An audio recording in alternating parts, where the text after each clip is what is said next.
All right, ready to dive deep. This time, we're heading into modern India, a fascinating mix of articles, economic reports, even historical accounts you've given us. Quite the blend. It seems like you're really trying to grasp India's climb as a global power, especially since 1991. Definitely a key period. Big meeting coming up, perhaps. It certainly appears so. To understand India's place today, we need a bit of time travel. Back to the future. Not too far, just enough to see how the seeds for this powerhouse were planted. Love it. So let's set the stage. Centuries of British rule in India, that's the backdrop, right? But how did a trading company, the East India Company, end up governing a whole nation? Well, at first, profit was the sole focus. That spice trade was incredibly lucrative. Right, spice route, all that. Exactly. But governing, they soon learned, was crucial to protect those profits. Had to maintain order. Think of Warren Hastings, the first governor general. Not just some merchant, he was establishing laws, things like the Regulating Acts, trying to bring that massive company under control. It's wild, isn't it? For a while, Parliament was essentially trying to regulate a company, not a colony. A unique situation. But that did change eventually, right? Absolutely. The 1857 revolt was a turning point. More than just a rebellion, it exposed the weaknesses of company rule. I see. Forced the British crown to take direct control. That's how the British Raj was born. That shift from company to crown still resonates in India's systems today. Fascinating.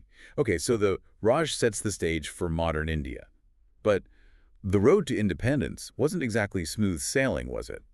These iconic figures, Gandhi advocating nonviolent resistance, Churchill defending the empire, It was a clash of ideologies for sure. a real battle of wills. Gandhi's philosophy, rooted in ancient Indian ideas like Ashoka's embrace of nonviolence, challenged colonial thinking at its core. And the partition, the creation of Pakistan, A direct consequence of unresolved tensions and political maneuvering. a scar that's still felt today. Indeed. And during all this, you have groups like the Hindu Mahasabha gaining prominence. Advocating for a Hindu-centric India. Exactly. Their stance on separate electorates for Muslims certainly added fuel to the fire. A very complex period. Understanding these historical fault lines is key to grasping modern India, the post-independence landscape dominated by the Congress Party. But you also had the Janata Party briefly emerging, figures like Indira Gandhi. It was a constant power struggle. Definitely. So by 1991, we have an India that's navigated colonial rule, a tumultuous independence, decades of internal political shifts. That's a lot to carry onto the world stage, wouldn't you say? You're absolutely right. And yet, this is where the story gets truly captivating. Despite these challenges, India in 1991 was poised for a transformation, an economic leap that would redefine its global standing. So 1991, that's when our deep dive really kicks into gear. What was it about this specific year that marked such a turning point for India? 1991 was the year India embraced economic liberalization. Good. Before that, a closed economy model, heavy government control, regulations, barriers to trade. Right. But things were changing, both within India and globally.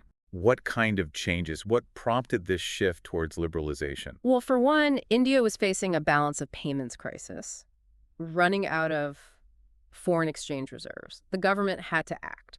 I see. But there was also this growing realization the old economic model wasn't working. Other nations were experiencing rapid growth. India needed to catch up. Makes sense. So how did liberalization actually play out? What changed on the ground? It was a dramatic overhaul. Tariffs reduced, doors opened to foreign investment. A wave of deregulation swept across industries. Wow. The idea, make the Indian market more competitive, attract foreign capital, ultimately boost economic growth. Ambitious. And did it work? What was the overall impact of these reforms? For the most part, yes. India's economy started growing at a much faster pace. That's great. New industries emerged, particularly in services, IT, telecommunications. Massive growth created jobs, brought in wealth, really helped elevate India's standing in the global economy. That's a remarkable turnaround. But I imagine there were also some downsides to such rapid change. Was everyone benefiting from this economic boom? Not necessarily. Like any major shift, winners and losers.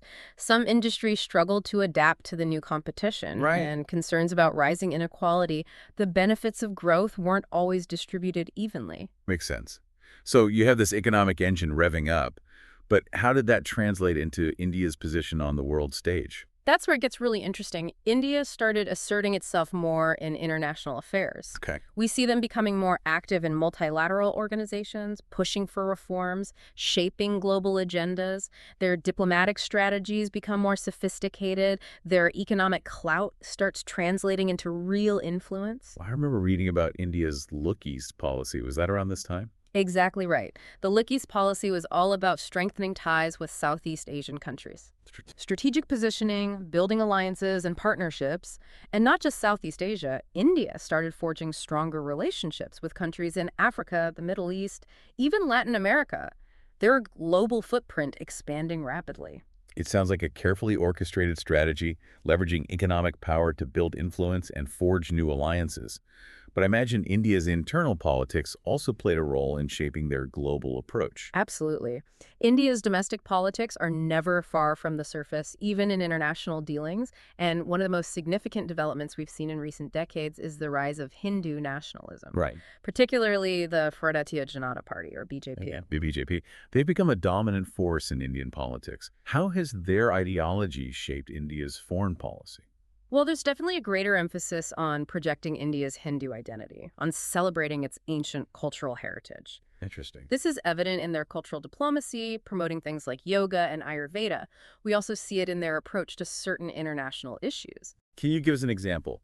How has the BJP's approach differed from previous governments? Take their stance on Pakistan. The BJP has taken a much harder line, less willing to engage in dialogue, more focused on security and countering terrorism. That's a pretty significant shift. How has that been received internationally? It's a mixed bag, honestly. Some countries sympathize with India's security concerns. Others are worried about the potential for escalation. The BJP's approach has certainly created some tension in the region. So we have this complex interplay of economic power, diplomatic maneuvering, and political ideology all shaping India's global trajectory. But it feels like there's a bigger picture here, something about the global landscape itself that's shifting. You're picking up on something crucial. India's rise isn't happening in a vacuum.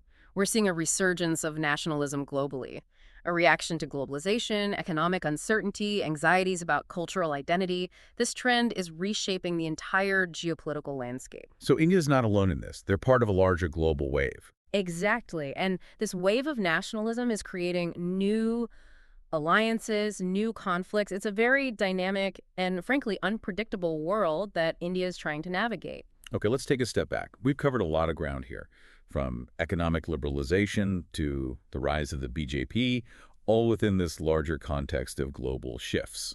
Where does this leave India today? What's their current standing in the world? India is undoubtedly a rising power. Their economy is growing, their military is becoming more powerful, and their influence is expanding. Sounds promising. But they still face some pretty significant challenges: poverty, inequality, environmental degradation, and they're doing all of this while navigating a very complex geopolitical environment. So big ambitions, lots of potential, but also some serious obstacles to overcome. What does all this mean for, like you said, someone preparing for a high-level meeting about India's emergence? It means that India is a country to watch, a country to engage with. They are a major player on the global stage, and their actions have repercussions far beyond their borders. So pay attention to those diplomatic strategies, to those economic policies, and to those shifting political dynamics. It sounds like India is a force to be reckoned with. Absolutely.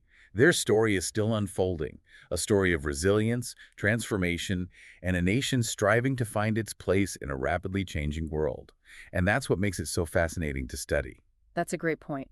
But I think we need to go a bit deeper. We've talked about the big picture, but what about the specifics of India's global engagement? Things like trade relationships, military alliances, their role in international organizations. You're right. It's not just about abstract concepts like rising power. It's about concrete actions, about real-world impact. So let's delve into those specifics and see how India is putting its power into play on the global stage. All right, so we've got this big picture of India's rise, the economic boom, the political shifts, this global wave of nationalism. But let's get specific. How is this actually playing out in India's global engagement? Let's start with trade. We know they're a major player, but who are they trading with these days? Well, the U.S. is still a big factor, but things have really diversified, especially since that liberalization in 91. Right, right. China has become increasingly important, both for imports and exports. And there's a real push to strengthen ties with Southeast Asia through agreements like the Asian-India Free Trade Area. So it sounds like spreading their bets, not putting all their eggs in one basket. What about Africa? I've heard that's becoming a bigger focus for India. Absolutely. Africa offers valuable resources, energy resources especially, and a huge potential market for Indian goods and services. We're seeing lots of investment and diplomatic activity focused on building those relationships. Okay, so trade is expanding, diversifying. But what about the military side of things? India has a pretty sizable military. They're a nuclear power. How does that factor into their global strategy? It's a key element, no doubt. India's military capabilities are growing steadily. They're modernizing their forces, investing in new technologies, and they're increasingly willing to project power beyond their borders. Project Power. What does that actually look like? Well, we've seen India participate in peacekeeping operations in places like Sri Lanka and Somalia. They've also conducted joint military exercises with countries like the US, Japan, and Australia. And they're taking a more active role in maritime security in the Indian Ocean region. So they're not just sitting back defending their own territory. They're taking a more proactive, even assertive stance. Does that mean they're forming military alliances? Who are they aligning themselves with? Not necessarily formal alliances. India has historically been hesitant about those, preferring to maintain strategic autonomy. But they're definitely building closer partnerships with certain countries. Like who? Who are India's key military partners? The U.S. is definitely a key partner, lots of cooperation on defense technology and intelligence sharing. They also have strong ties with Russia going back to the Cold War era. And then there's the growing relationship with countries like Japan and Australia, driven by shared concerns about China's growing influence.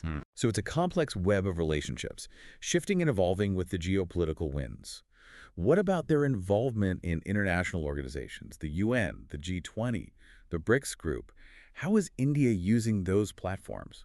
They're using them to assert themselves, to push for reforms, to shape global agendas.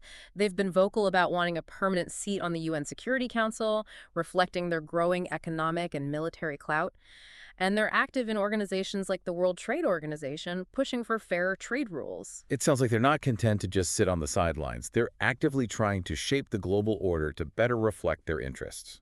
Exactly, and it's not just about hard power, about military might and economic influence. India is also leveraging its rich and diverse culture as a form of soft power. Right, things like Bollywood, yoga, Indian cuisine, those have become global phenomena. Exactly. These cultural exports are shaping perceptions of India, creating a more favorable image, and fostering connections that go beyond politics and economics. So bringing it all back to our listener who's diving deep into India's global emergence, what are the key takeaways here? What should they be paying attention to as they prep for that big meeting?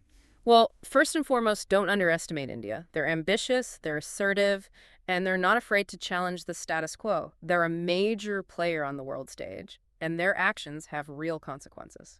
So watch their moves carefully. Anything else?